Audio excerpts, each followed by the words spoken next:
He was born far from Hollywood lights, in a city where languages mixed like colors on a busy market street. His mother held his hand, guided him through new hallways, and taught him how to find home even when a home kept changing. His father was there at the start, but not for long, and that early distance left him with a quiet space inside, a space he later filled with work, kindness, and simple habits that kept him grounded. As a child, he learned to pack a small bag quickly. He learned how to say hello in new places. He learned to listen before he spoke. This was the first training of his life, not for an action role or a famous character, but for the role of a thoughtful man who pays attention. Moving became a kind of rhythm for him. One year it was a new school, another year a new city.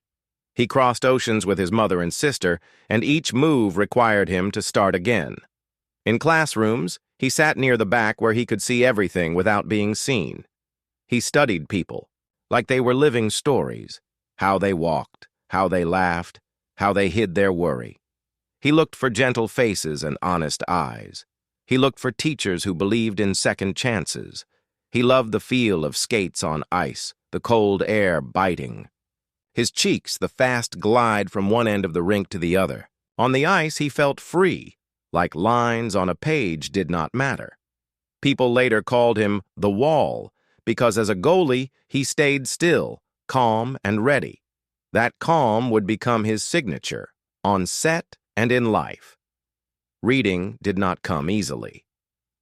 Letters seemed to play tricks, swapping places, turning the simple act of reading into a puzzle that took time and patience. Some classmates raced through books. He moved more slowly, but he was not discouraged. He found other ways to learn a story, through listening, through watching, through repeating lines out loud until they felt natural. He liked the music of good dialogue, the pause and push of a scene, the way a single word could change the meaning of everything.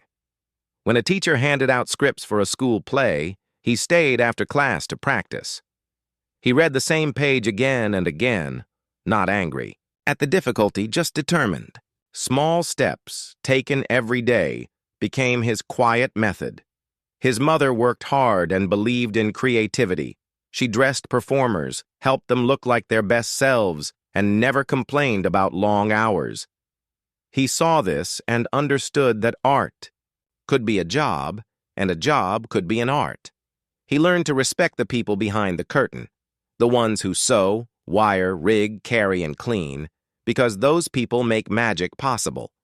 This lesson would stay with him forever. In the mirror of his childhood, he saw not the red carpet but the backstage corridor, the rolling rack of costumes, the whisper of a stage manager calling a cue. It was a simple truth. Every show is a team effort. He remembered it when he had nothing. He remembered it when he had everything. At home, the television showed old movies and local programs. He watched actors as if they were sharing a secret language that he could learn if he paid attention. He noticed a hand gesture here, a small smile there, a nervous throat swallow before a brave choice. He copied them in the bathroom mirror, not to become someone else, but to discover parts of himself he had not met yet. He tried comedy, letting his face open and his voice lighten. He tried drama, letting silence say more than words. He tried simply telling the truth, which turned out to be the hardest thing and also the best. Ice hockey remained a steady friend.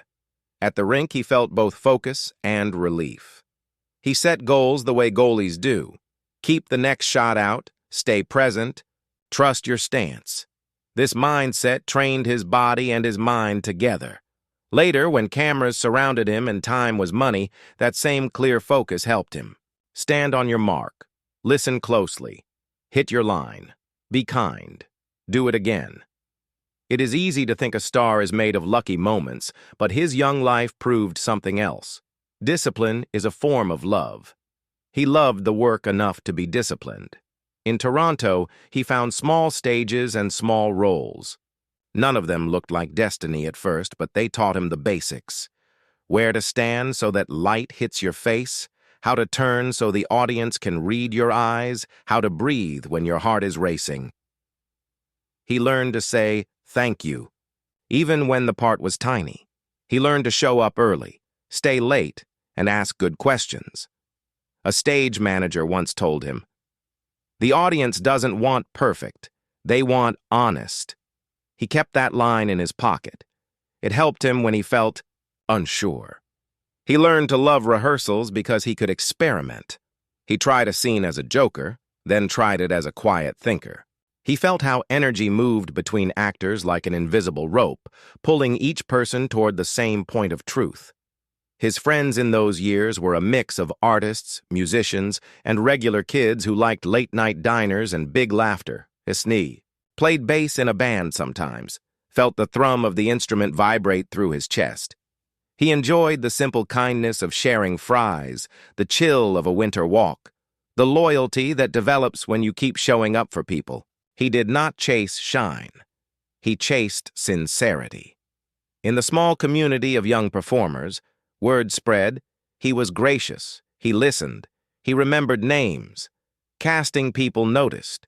He got a few commercials, a few lines on local shows. None of it made him famous, but it made him ready.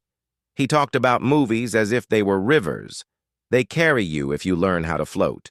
He also believed in swimming, in kicking, in controlling what you can control. He could not control where he was born or why life had been complicated in certain ways. But he could control his attention. He could control his effort. He could be humble when he won and gracious when he lost. He could hold doors for others, literally and figuratively. He could work hard in the dark so that the work would look easy in the light. These choices built his character long before a character's name appeared next to his on a poster. By the time he landed early film roles, he had already practiced staying calm under pressure. If a scene changed at the last minute, he adjusted. If a line felt wrong in his mouth, he asked politely whether he could try another approach. He shared credit and gave encouragement. Crew members liked him because he understood their world.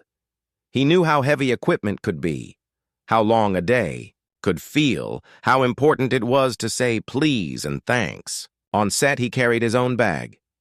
He wiped his shoes before stepping on a clean floor. He did the little things that show respect. He never hid the fact that learning lines took time. He would sit with a pencil and mark beats, circle key words, and break long speeches into smaller parts. He walked the room, saying the lines until they felt natural. He asked a friend to read the other part while he listened for rhythm. He discovered that patience creates confidence. When the camera rolled, he could relax because he had already done the quiet work. People often describe talent as magic. His talent had magic in it, yes, but the more important part was steady effort. There were moments when he doubted himself. A new city again, a new room full of strangers, a new test where everyone watched. He felt his heartbeat climb into his throat, and he reminded himself, just breathe. Look at the person you are talking to. Say the next line. Play the truth. This simple method worked in life as well. When he faced uncertainty, he focused on the next honest step. It kept him from being overwhelmed. It kept him kind. It kept him moving. His childhood did not give him a straight line to success. It gave him a toolkit, resilience, observation, humility, and steady work. It gave him a deep respect for people behind the scenes and for the quiet strength of showing up. It gave him a love for teamwork, whether on the ice or on a set. It gave him a way to turn difficulty into empathy. Later, audiences would feel this empathy in his performances. They would feel the calm, the care, the patience, the readiness to listen. They would not know every detail of his early years, but they would sense the shape of them. A boy who learned to find his way in new places, who learned to be gentle with others because life is not always easy, who learned that kindness is a kind of power. This first part of his life is not a loud story. It is a quiet one, full of small lessons. He learned to travel light and carry what matters, good manners, focus, and heart. He learned to work harder when a task felt hard. He learned to honor the craft, whether the stage was a school auditorium or a film set. He learned to be grateful for the people who help. He learned to keep going. All of this would shape the man he became and the choices he made. Before the famous roles and the public praise, there was a kid who loved the feeling of ice under skate blades, the sound of a page turning, the thrill of turning a line into a moment that feels real. That kid stayed with him, reminding him to be simple, to be sincere, and to let the work speak for itself. He stepped from small local stages into a bigger world with the same quiet focus he used on the ice. Audition rooms were plain, with bright lights and folding chairs, but he treated each one like a chance to learn. He carried a pencil and a folded script. He listened more than he spoke. Casting teams noticed how he paid attention to direction and how he brought calm energy into the room. He was not a loud presence. He was a steady one. Bit by bit, small parts arrived. A line here, a scene. There, a supporting role in a TV movie, a short appearance that required only a day or two of work.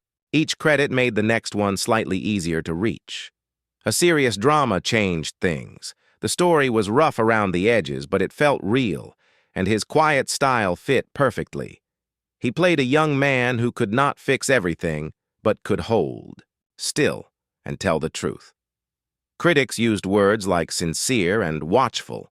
They noticed his eyes and the way he let silence carry meaning. He did not celebrate loudly.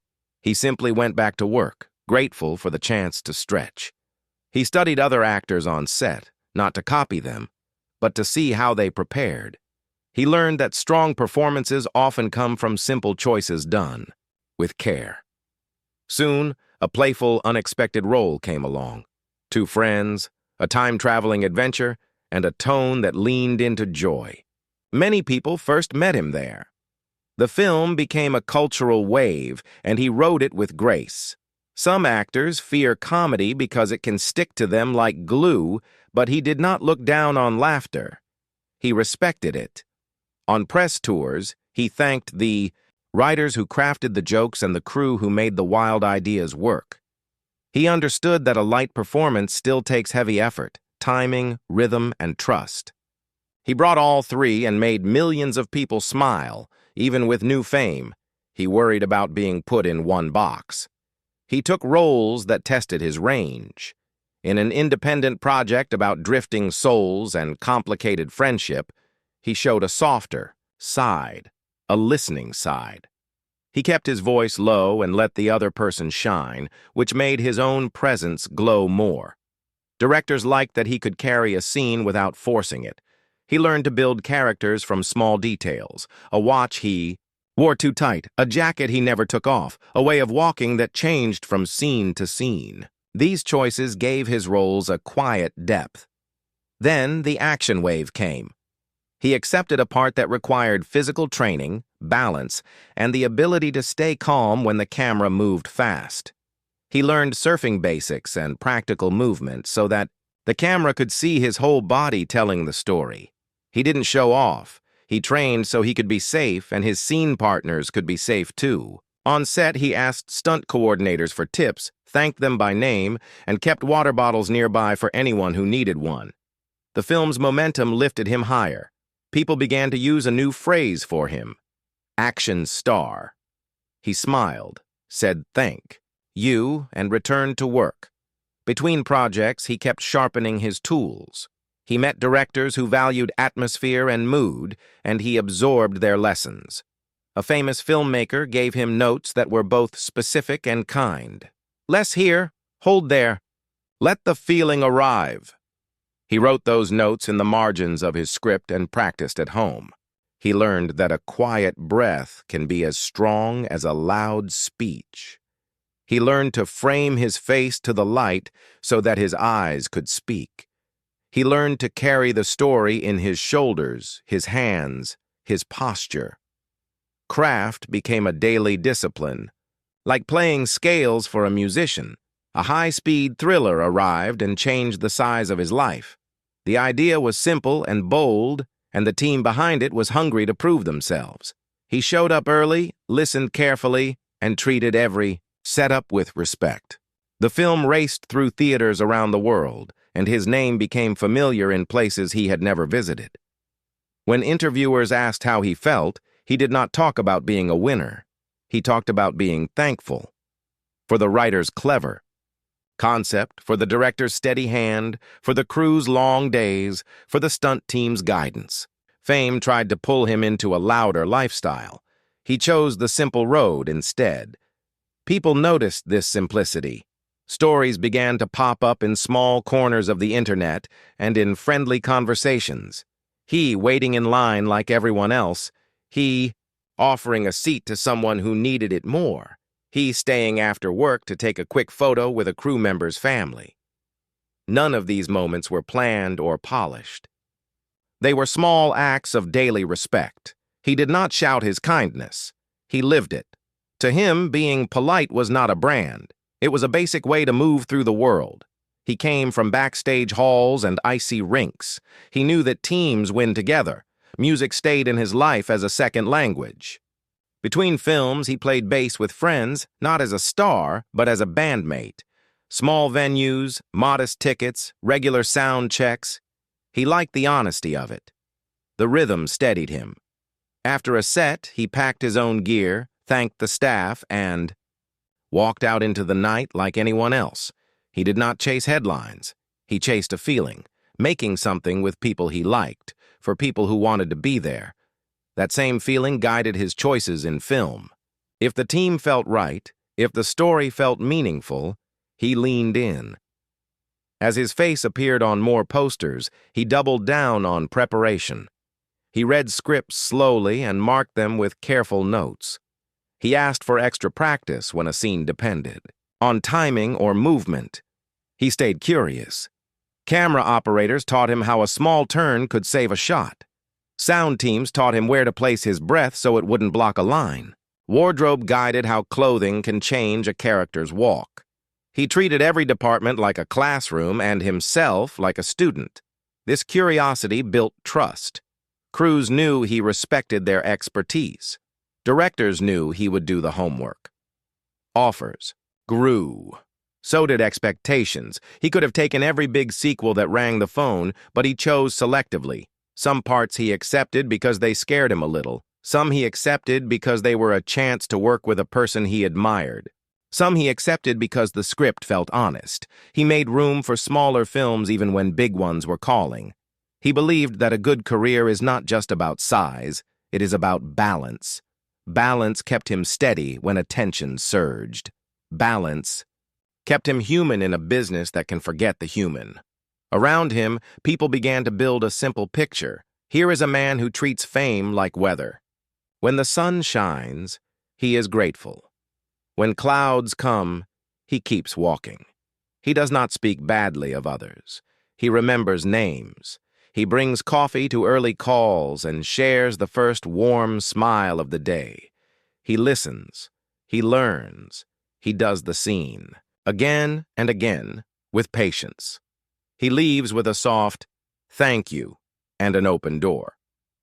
These are not dramatic habits, but they create a strong foundation. On that foundation, bigger chapters would later stand. This rise was not a straight climb, without questions. He had doubts, like anyone. But he returned to his simple rules. Prepare well, be kind, tell the truth of the scene. Those rules held in comedy, in drama, and in racing set pieces where everything had to click at the same time. Audiences felt something steady in him. They felt a person who did not look down on them from a distance.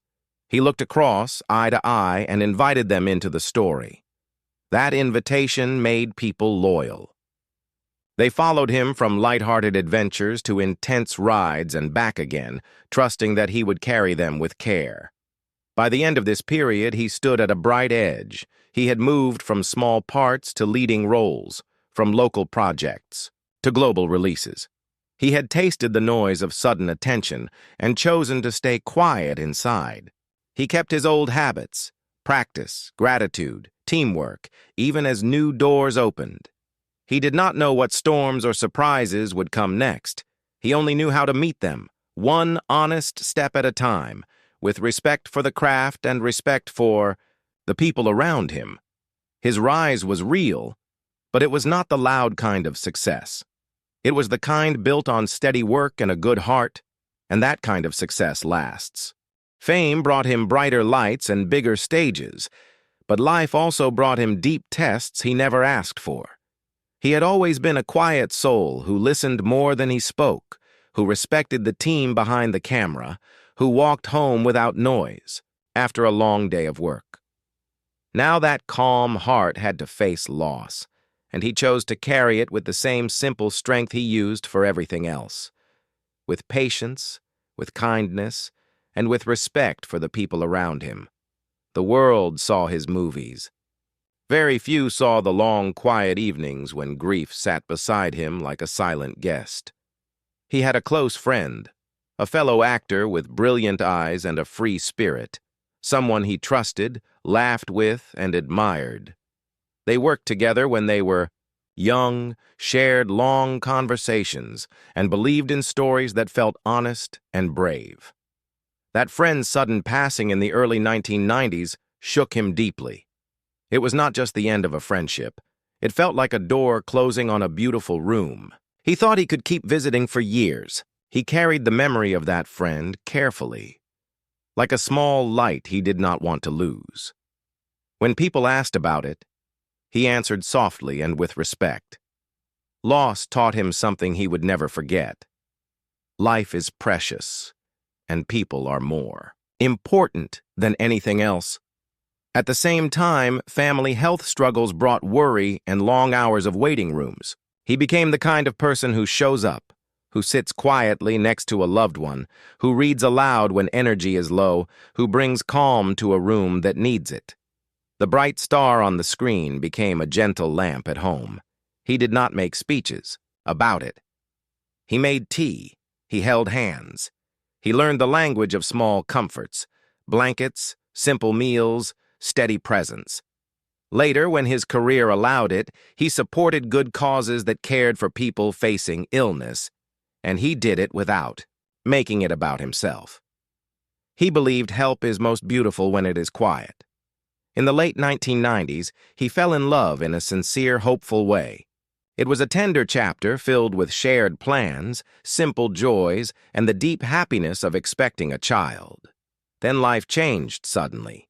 The baby did not survive, and the little world they had imagined together fell into stillness. Grief entered, their days like a slow, heavy rain. They tried to be strong, tried to be kind to each other, and tried to keep breathing. The pain was not loud, it was deep. He did not blame life. He did not blame anyone. He accepted that some heartbreaks cannot be fixed, only carried. After that loss, the relationship could not find its old rhythm, even though care and respect remained. They spent time apart, and then, heartbreakingly, a road accident took her, life, leaving him with another quiet room, another chair that would never be filled again. He did not hide that he was sad. He was honest about the human truth that sorrow does not vanish on a schedule. Still, he kept his gentle manners. He continued to thank people. He continued to hold doors. He understood that everyone is carrying something, seen or unseen, and this understanding softened him even more. It is striking to remember what else was happening in his public life during this time. He had just taken part in a film that changed action movies for a generation.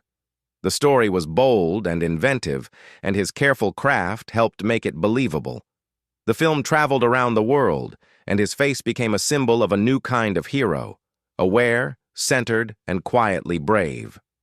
Interviews, red carpets, and cheering fans filled his days, yet he carried personal sorrow inside. Instead of turning hard, he turned gracious. He spoke kindly of his colleagues. He smiled gently at fans. He treated long press days as opportunities to be present for others. He developed habits that kept him grounded. He liked simple meals, long rides on a motorcycle, and quiet corners in bookstores. He enjoyed small cafes where he could sit by a window with a pen and a notebook. He liked old movies and good music. He kept friends close and showed up when they needed him. He never treated kindness as a performance. It was a way to live. If a seat was needed, he stood. If a heavy box needed lifting, he helped. If someone on set was having a hard day, he offered a soft word. These were not heroic acts. They were everyday choices, repeated thousands of times, that slowly built his reputation as a good man. Work continued, and it carried the mark of what he had lived. In stories about second chances, he brought a new tenderness. In roles where a character must carry a secret sadness, he needed no special trick. He already understood how to let silence speak. Directors noticed that he could hold a long pause without losing the audience. He looked at a scene partner with real attention, and that attention gave the other actor courage. His calm focus was a gift to every set he entered. Crew members would say that he made a long day feel shorter just by being respectful and steady. He learned to set gentle boundaries with the public while still being grateful for their support. He didn't share everything. He did not use sorrow to gain sympathy. When a private question came, he sometimes let it pass with a soft smile. When a fan shared a personal struggle, he listened with care. He understood that being a public figure means many eyes will follow you, but he did his best to protect the quiet places of his heart. He knew that healing needs space. He lived with dignity, trusting that people would respect that choice, and many did. He also found that helping others helped him. Stories have been told about him offering support to charities and hospitals, often without putting his name on anything. He seemed happiest when the focus stayed on the cause, not on him. When a team member needed time or understanding, he gave it. When a stunt team did great work, he celebrated them. When someone asked about success, he listed the many people who made that success possible. Gratitude became not just a feeling, but a daily practice. It was the rope he held in uncertain weather. During this period, he explored different kinds of films, small dramas with quiet hearts, thoughtful romances with gentle hope, and action stories that required training and discipline. Even in the faster projects, he took care. Care for safety, care for timing, care for his fellow actors. He trained not to impress, but to be trustworthy. When a scene partner looked at him before a big move, they could feel his steadiness. The camera loved that steadiness, and audiences did too. People believed him because he believed in the people around him. Friends say he has a soft laugh and a way of leaning in when someone else talks, as if the world disappears and the speaker is the only person in the room. That deep listening, likely, grew from everything he had faced. Loss can close a person's heart, but in him it opened doors to greater empathy. He became more present, more forgiving, and more aware that time is a gift. He did not race to fill the silence in a conversation. He let the silence breathe. He looked for truth in small moments, on screen and off. He never pretended that sadness was easy. He simply refused to let it turn him bitter. When he spoke about life, he spoke with a gentle honesty.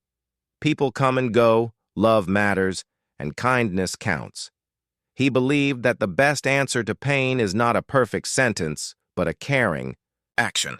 So he kept doing the little things, showing up on time, knowing his lines, thanking the crew, taking a quick photo with a shy fan, offering a handshake to the newest person on set. These acts are not dramatic, but they build a world where people feel seen. In time, the deepest wounds softened, though they never disappeared. He learned to carry them the way a traveler carries a well-used bag, with care, with acceptance, and with respect for the road already walked. The memory of his friends stayed bright. The love he once shared stayed honored. The family he cherished stayed close in his priorities. And the work, always the work, remained a place where he could focus, express, and give. He did not make life perfect. He made life meaningful. This season of his life did not define him as a figure of sorrow. It revealed him as a person of depth.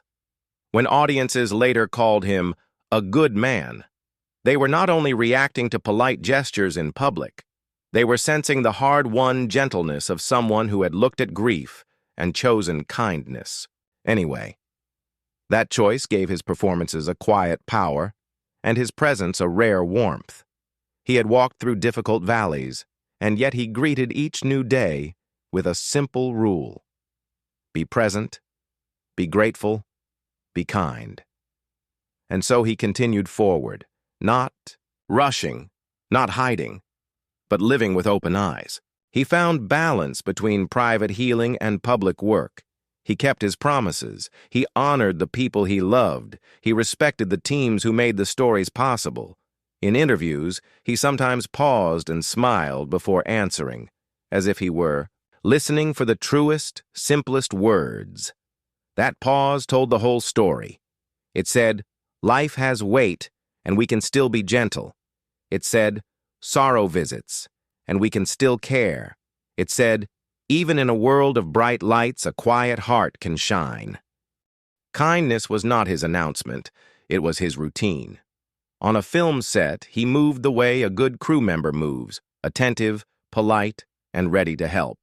He arrived early, nodded to the security at the gate, greeted the team by name, and kept his eyes open for small needs he could fill. If someone looked cold, he offered his jacket. If the snack table ran low, he asked the assistant where to restock and carried boxes himself. These were simple gestures, easy to miss if you were not watching, but they built a feeling. We are in this together. People felt calmer around him because he showed, in small ways, that every person mattered. He liked to bring treats for the crew, a coffee cart on an early morning, fresh sandwiches during a long night, cold water and fruit when the weather was hot.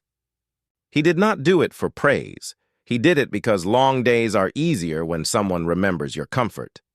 He understood that film crews are made of quiet experts who hold the world together, the gaffer who shapes light, the focus puller whose eye never rests, the hair and makeup team who repair the day's wear and tear. By feeding people and thanking them, he said, I see your work. Being seen is a gift. Stories from sets began to spread, not as headlines but as warm whispers. A camera assistant would say, he helped me carry cases. A production assistant would say, he learned my name the first day and never forgot it. A wardrobe tech would say, he waited so I could finish a stitch and thanked me as if I saved the film. These stories sounded almost too simple, but that was the point. In a business famous for big voices and bigger egos, he kept his voice soft and his ego smaller than his gratitude. People trusted that his kindness was not for show because it happened when no one was looking. When the work asked for courage, fast moves, falls, near misses, he centered his thanks on the stunt team. He trained hard, followed instructions, and respected safety rules because he knew that safety is the stunt world's love language. After a big project, he surprised the team with thoughtful gifts. He liked giving something that felt personal, something they could use and enjoy, a clear signal that their skill and risk were honored. The details of those gifts did not matter as much as the spirit behind them. He was saying, you helped me look brave. You are the brave ones. Thank you. Sometimes he adjusted his own pay so that more resources could reach the people who built the story's magic. Specialists in effects, makeup, sets, and movement. He understood budgets and knew that a line item is not a number. It is a person's time, a family's rent, a team's pride.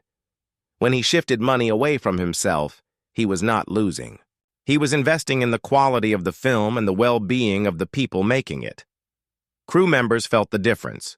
Better tools, fairer hours, a little breathing room. These things do not appear on posters, but they appear in people's lives. Offset, he chose simple habits that kept him ordinary in the best sense. He used public transportation. He stood in line. He thanked drivers. If someone needed a seat, he stood up and offered his. If a person wanted a moment to say hello, he gave that moment with a calm smile. He did not travel with a wall of people around him. He respected space and moved with quiet, good manners. These habits made him easy to approach, but more importantly, they made him a kind citizen. Fame can build a bubble. He preferred a bench, a book, and a friendly nod to the world passing by. People also learned, in gentle ways, that he gave to causes without attaching a spotlight to his name. He supported health research and care, guided by love for family and respect for everyone facing hard diagnoses. He believed help is most powerful when it centers the person in need, not the person giving. So he kept his giving quiet. He asked questions, listened to experts, and offered support where it could move the needle. To him, generosity was not a headline. It was a responsibility. Almost like paying a bill you are grateful to pay because it keeps a light on for someone else. On long productions, he watched for signs of strain. If the schedule was tight and the mood was thin, he slowed down his words, softened his voice, and made space for people to breathe. If a teammate needed a short break to call home, he covered with patience. If weather or technical trouble put everyone on edge, he stayed steady, showing that calm is contagious. Leaders do not always carry titles. Sometimes they carry water bottles, share umbrellas, and tell a quick, kind joke to release the tension of an overworked day. His leadership looked like that: helpful, human, humble. He loved handwritten notes. When a department exceeded expectations, he left a short message on their cart or desk. "Beautiful work today. Thank you." A note like that takes 60 seconds to write and lives for months on a bulletin board. It lifts a team in the middle of a hard week. He also loved wrap gifts that felt like a memory of the journey, something people could keep on a shelf or use on their next job, carrying forward the good feeling they built together. In an industry that moves fast, he built slow, honest connections that lasted. Fans who met him often used the same words afterward: gentle, patient, present. He did not rush them. He did not act as if his time was worth more than theirs. If a person's hands shook while taking a photo, he smiled and made a small joke to calm the moment.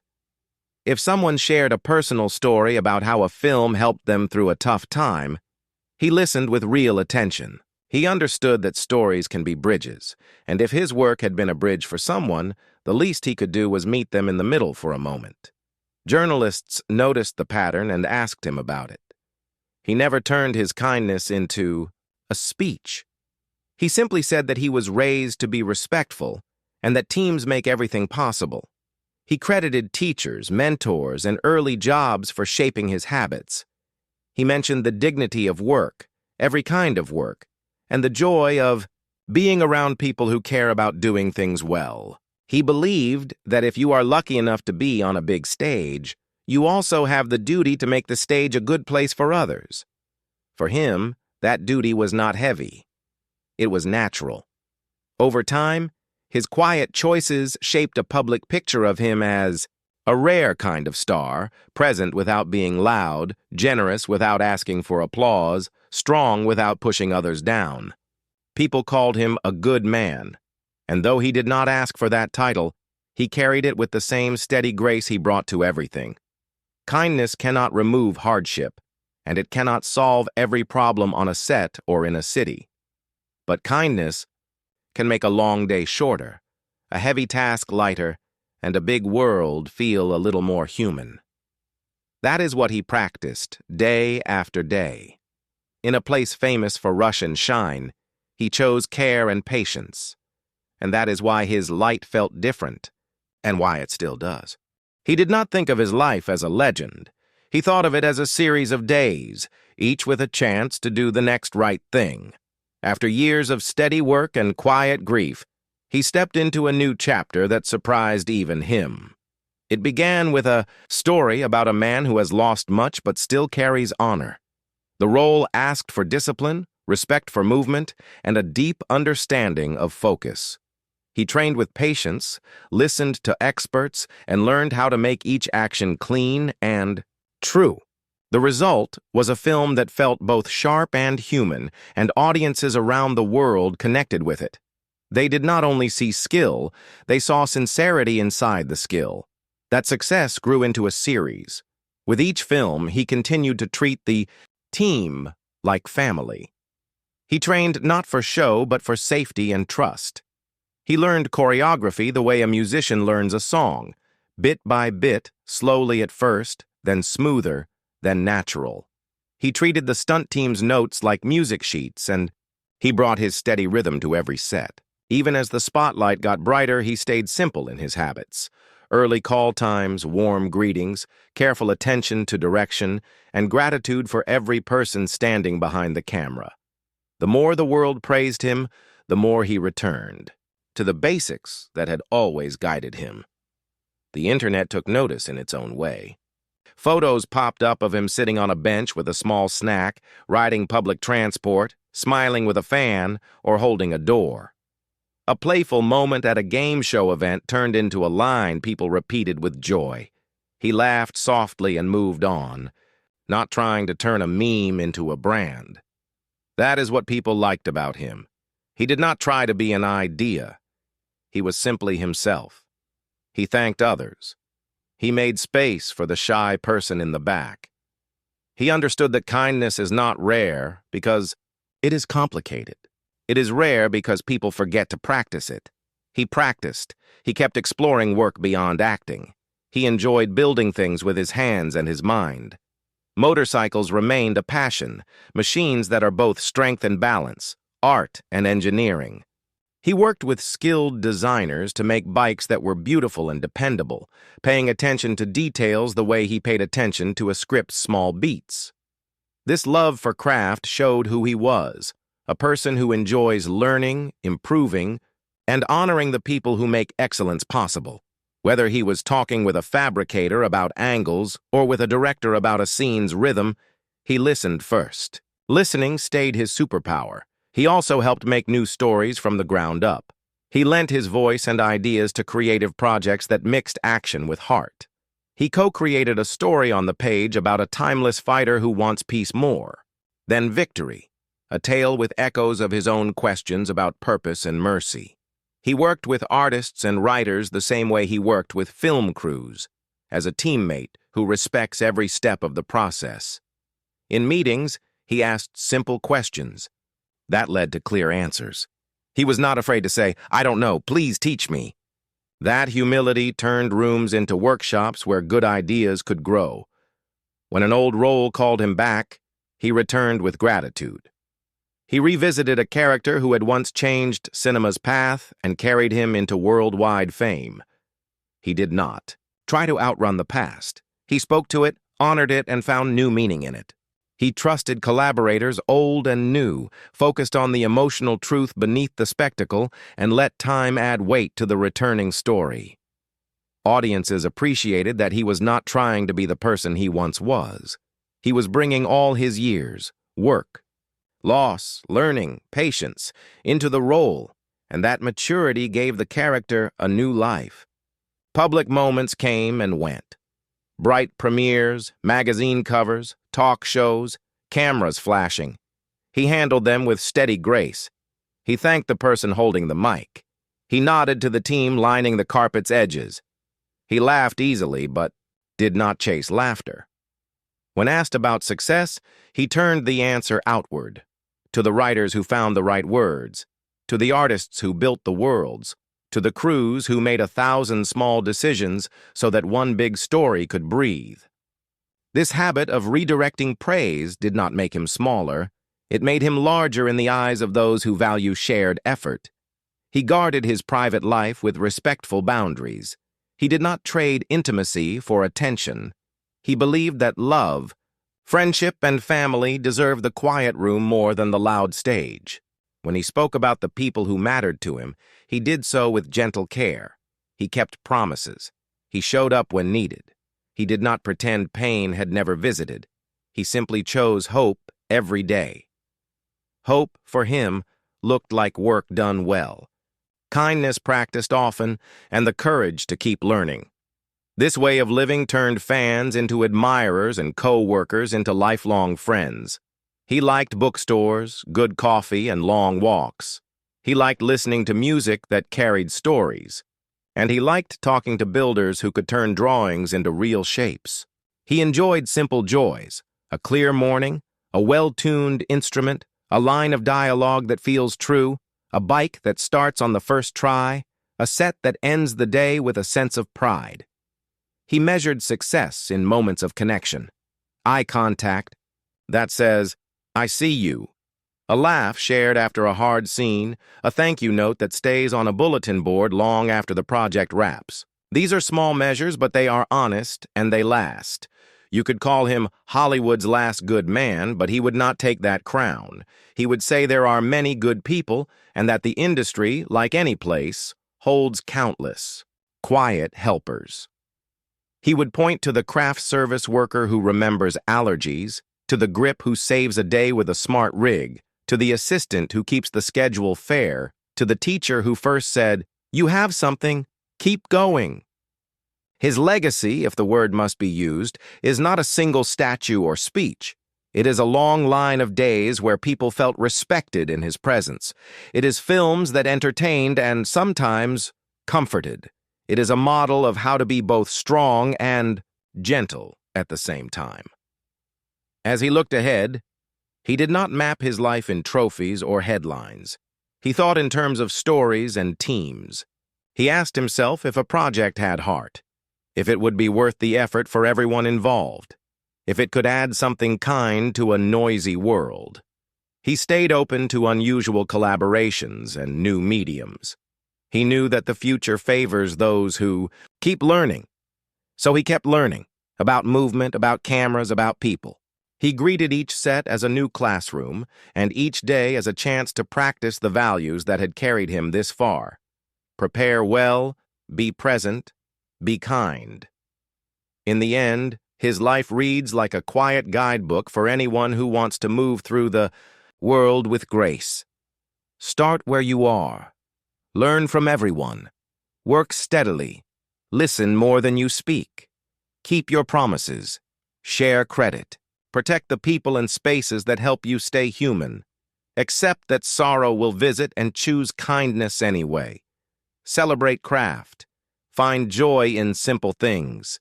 Let your actions say who you are.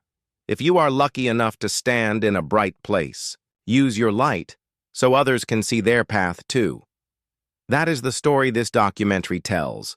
Not a perfect man, not a flawless hero, but a person who made gentle decisions again and again until they became a way of life. His career proves that discipline matters. His personal choices prove that goodness is possible. His presence proves that a calm heart can shine even in the brightest, loudest rooms. The credits roll, the music softens, and the screen goes dark. But the feeling stays, a reminder that real strength is kind, real success is shared, and real legacy lives in the people we lift up along the way.